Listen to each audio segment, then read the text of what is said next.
today, si Miss Julian ay magko-conduct ng vlog, si Sir Aldrin Manaig ay magko-conduct ng interview, at ako mag-vlog din. Guys, grabe ang lamig. Ano pa lang, 6:30 AM ng umaga, and then on the way na kami sa Antipolo.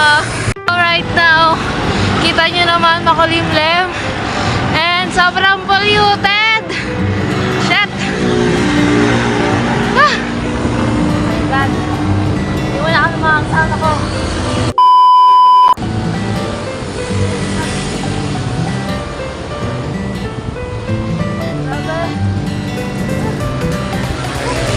Already here at Takta. And then, sobrang pulim-pulim pa rin, pero hindi naman sobrang init. Aldrin will now conduct an interview about global warming. Now we have Teacher Barakia to answer some questions about global warming. I have to question po ma'am for you. Yes. Have you experienced for global warming? Actually, yes. Right now, we are already experiencing global warming.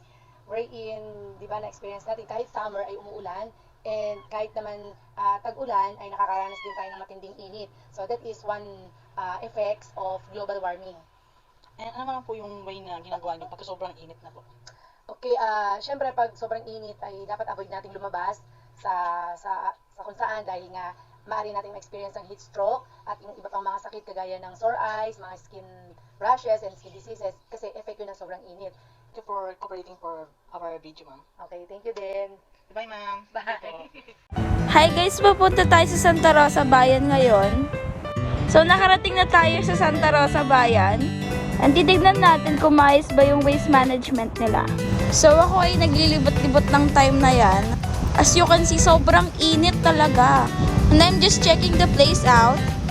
And upon searching, nakakita ko ng isang trash can lang. Madaming trash sa paligid. Kasi yung isang trash can puno na. Well, marami naman silang trash can sa paligid. Pero hindi kasi proper. Like, halo-halo sila.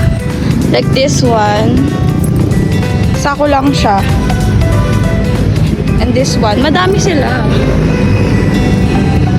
That one din, oh. Madami, pero hindi sila proper na nakasegregate. Diba? Yun lang. Go this way. Meron silang may iilan na proper na mga trash bins, pero iisa lang, hindi sila tatlo, diba? Meron dapat may mga nakasegregate sila na may nabubulok, may hindi nabubulok, like that. Like this one. Iisa lang siya. The rest is puro sako na sila. So, malinis. Some area malinis, pero hindi mo maiwasan makita ka pa ring trash. Like that. Like this one. Dahil nasa sako lang, hindi nakasegregate yung trash. Well, marami namang basurahan sa paligid, pero sako lang sila. So, ayan, every corner may makikita ka namang mga basurahan. Pero kasi hindi kasi proper yung pagka-segregate ng trash. Like that one, dalawa. And ayun yung isa. So, ito yung clip ng place. Well, malinis naman siya. Again, isa tong public area. Actually, it's pretty decent. So, ayan, pag-alagala na naman si Bading. Masid-masid kunwari.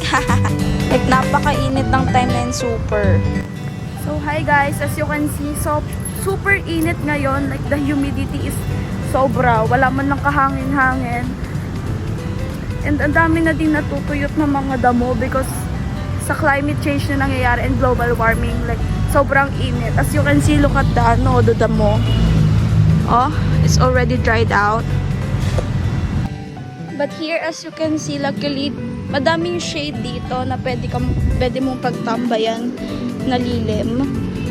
Like dun, oh, malilim naman. Hindi naman siya like super open area. So, ayun lang. Thank you for watching. Bye!